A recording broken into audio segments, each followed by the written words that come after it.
ৰাইজে নিজৰ ধনেৰে সম্পূৰ্ণ কৰিলে এখন চৰকাৰী নিম্ন বুনিয়াদী প্ৰাথমিক বিদ্যালয়ৰ আন্তঃগাঁথনিৰ কাম 1948 চনতে স্থাপন হৈছিল ওদালগুৰি জিলাৰ ভোলাগুৰি চৰকাৰী নিম্ন বুনিয়াদী বিদ্যালয়খন প্ৰায় 200ৰো অধিক ছাত্ৰ-ছাত্ৰী থকা বিদ্যালয়খনত নাছিল কোনো উপযুক্ত গৃহ শ্ৰেণীকোঠা মহাৰাজত জয়ন্তী উদযাপনৰ পূৰ্বে ৰাইজ আৰু প্ৰাক্তন ছাত্ৰ-ছাত্ৰীসকল লগ লাগি প্ৰায় 50 লাখ টকা ব্যয়েৰে গৃহ আৰু শ্ৰেণীকোঠাৰ লগতে বিদ্যালয় চৌহদৰ বেৰ আদি নিৰ্মাণ কৰে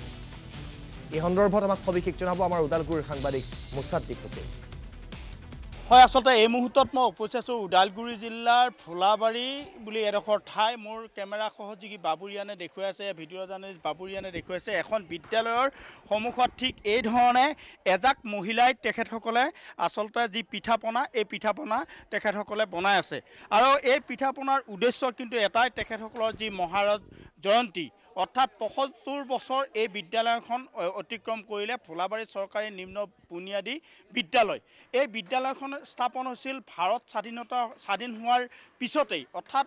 1947 চনত ভাৰত স্বাধীন হৈছিল তাৰ পিছত 1948 চনত এই বিদ্যালয়খন স্থাপন কৰা হৈছিল আৰু এতিয়া এই প্ৰাক্তন ছাত্ৰ-ছাত্ৰীসকলে এইখন বিদ্যালয়ৰ মহাৰাজক জয়ন্তী পালন কৰিবৰ কাৰণে অহা বিশেষকৈ 24, 25, 26 এই যি 4 দিনীয়া কাৰ্যসূচীৰে তেখেতসকলে আয়োজন কৰিছে আৰু বৃহৎ আয়োজন আৰু যিসকল প্ৰাক্তন ছাত্ৰ-ছাত্ৰী সকলোৱে এই বিদ্যালয়খন সুন্দৰকৈ সজাই পৰাই তুলিছে মোৰ ভিডিঅ' জাৰ্নেলিষ্ট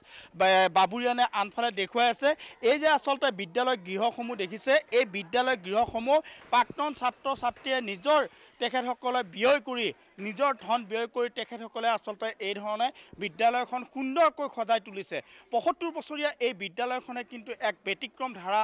সৃষ্টি কৰিছে এই কাৰণে ক'বলগীয়া মুখ্যমন্ত্ৰী মহোদয়ে এটা কথা উত্থাপন কৰিছিল যে প্ৰাক্তন ছাত্ৰ-ছাত্ৰীসকলে বিদ্যালয়সমূহৰ ক্ষেত্ৰত যাতে ভূমিকা গ্ৰহণ কৰে এখন ফেন বা যিকোনো সুবিধাৰ ব্যৱস্থা গ্ৰহণ কৰিবৰ কাৰণে তেখেতে কিন্তু আহ্বান কৰিছিল আৰু তেখেতৰ আহ্বানৰ সহৰিতে হয়তো আজিৰ তাৰিখত এই ধৰণে আসলতে এইখন বিদ্যালয়ত এনে এটা পৰিৱেশ সৃষ্টি হৈছে মহাৰাজক জয়ন্তী আৰু এই মহাৰাজক জয়ন্তী তেওঁলোকে পালন কৰাই নহয় ইয়াত স্থায়ী কাম বহুত কৰিছে বিদ্যালয় গৃহ নিৰ্মাণ কৰিছে মোৰ লগত আছে উদযাপন সমিতিৰ সভাপতি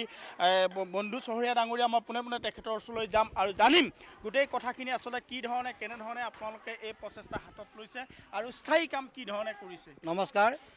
আমি প্ৰাক্তন ছাত্ৰ 1948 চনত স্থাপিত এই বিদ্যালয়খনৰ আজি 2023 বৰ্ষত মহাৰাজন্তী বৰ্ষ এই বৰ্ষত আমি সকলো প্ৰাক্তন ছাত্ৰী আৰু ৰাইজ মিলি আমি বিদ্যালয়খনৰ আন্তঃগাঁথনি উন্নয়নত গুৰুত্ব দিছিলোঁ আৰু আন্তঃগাঁথনি উন্নয়নত অকল প্ৰাক্তন ছাত্ৰ ছাত্ৰীসকলৰ প্ৰায় 60 লাখ টকা ব্যয় সাপেক্ষে মহাৰাজত জয়ন্তী ভৱন মধ্যাহ্ন ভোজন গৃহ স্থায়ী মঞ্চ প্ৰায় 3.5 ফুট দীঘল ৱাল লোহাৰ আৰু পকাৰ বেৰেদি ফুলনি 34 স্তম্ভ এনেকৈ কৰি আমি বিভিন্ন ধৰণৰ কামত আমি আগবাঢ়ি গৈছোঁ আৰু গৈ আমি নিজকে আমি ভাবোঁ যে অসমৰ ভিতৰত এখন জাকত জিলিকা নিম্ন প্ৰাথমিক বিদ্যালয় গঢ় দিবলৈ আমি সক্ষম হৈছোঁ আৰু আমাৰ আপোনালোকে এই যিবিলাক গৃহ নিৰ্মাণ কৰিছে বা আপোনালোকে ইত্যাদি কামবোৰ কৰিছে কেনেধৰণে আপোনালোকে ক'ৰ পৰা ধন আহিছে কি ধৰণে আহিছে মহাৰাজত জয়ন্তী ভৱনটো এজন প্ৰাক্তন ছাত্ৰ যাদৱ চৰাই প্ৰায় 12 লাখ টকা ব্যয় সাপেক্ষে সজাই দিছে আন এজন ছাত্ৰী ডক্টৰ দিলুমণি চহৰীয়া পাণ্ডু কলেজৰ অধ্যাপক তাই প্ৰায় 8 লাখ টকা খৰচ কৰি মধ্যাহ্ন গৃহৰ ভোজন বনাই দিছে বৰপেটা MC কলেজৰ প্ৰিন্সিপাল প্ৰাক্তন ছাত্ৰ ডক্টৰ প্ৰকাশ শৰ্মাই প্ৰায় 8 লাখ টকা খৰচ কৰি এখন স্থায়ী মঞ্চ বনাই দিছে আৰু অসমৰ বিভিন্ন অঞ্চলত চাকৰি কৰি থকা বা অৱসৰি হোৱা কিছুমান কৰ্মচাৰীয়ে নিজা ব্যয়েৰে প্ৰায় 350 ফুট দীঘল ৱাল গাঁঠি দিছে লগতে আৰু অন্যান্য সৰুৰা গুৱাহাটী ইউনিভাৰ্চিটিৰ কৰ্মচাৰী অৱসৰপ্ৰাপ্ত অৰবিন্দ শৰ্মাই লোহাৰ গিল আৰু পকাৰ বেৰেদি এখন ফুলনি গঠন কৰিছে ফুলনি গঢ়ি দিছে ইয়াৰ উপৰিও আৰু কিছু সৰুৰা বস্তু আমাৰ প্ৰাক্তন ছাত্ৰীসকলে এই বিদ্যালয়ত কৰি দিছে নিশ্চিতভাৱে আসলতে লাখ লাখ টকা তেখেতসকলে আগবঢ়াইছে আৰু এই লাখ লাখ টকা আগবঢ়াই তেখেতসকলে যি আন্তঃগাঁথনি বিদ্যালয়ৰ যি আন্তঃগাঁথনি সেই গাঁথনি আসলতে তেখেতসকলে সৃষ্টি কৰিছে আৰু লগে লগে মই দেখুৱাইছোঁ এই দৃশ্যসমূহ এইসকল প্ৰাক্তন ছাত্ৰ-ছাত্ৰী আৰু তেখেতসকলে যিহেতুকে মাজত মাত্ৰ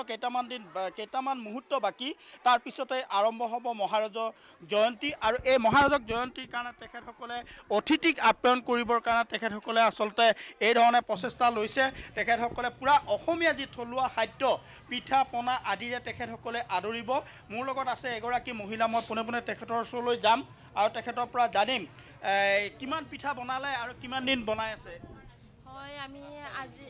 আজিয়ে বনাইছোঁ আৰু আগতে আৰু বনোৱা নাই আজি এতিয়া আমাৰ টাৰ্গেট আছিলে নে 5000 পিঠাৰ কিন্তু এতিয়া হৈছে 800 পিঠা আৰু লাড়ু হৈছে 500 এতিয়া আমি বনাব লাগিব আজি 2000 মান বনাব লাগিব কালি 2000 মান বনাম আৰু নিশ্চিতভাৱে আচলতে এয়া এনেধৰণে এই ধৰণৰ প্ৰচেষ্টাৰে তেখেতসকলে যি মহাৰাজক জয়ন্তী তেখেতসকলে ধন্যবাদ জ্ঞাপন কৰিছোঁ মুছাদ্দিক আপুনি আমাক সবিশেষ বাবে